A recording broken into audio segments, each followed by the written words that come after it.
Okay, your cowl should be about 9 inches tall.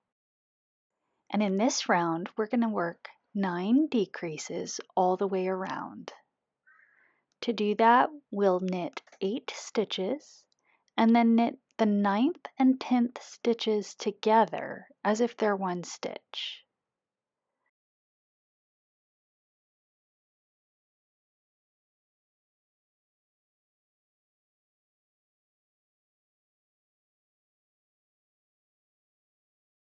Six, 7,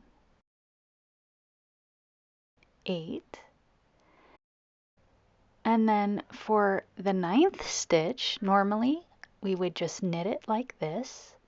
But this time, instead of just going into the one stitch, I'm going to go into both of these stitches together.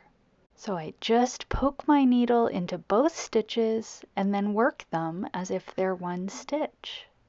And that's a decrease. And you'll see that these two columns of stitches now merge together into this one stitch.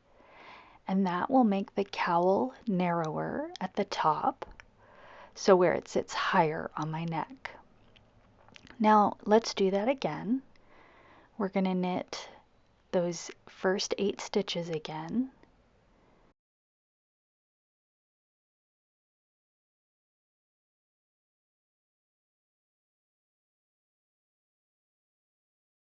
And now go into both of these stitches, make sure you get them both, and knit them as usual.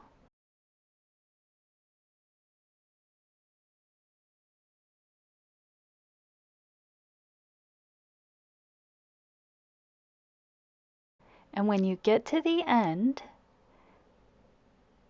you should end up with your last decrease right before the marker.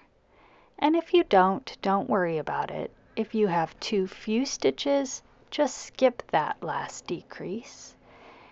And if you have too many stitches, just do the increase at the end and it'll be fine. Now we're going to knit 4 more rounds.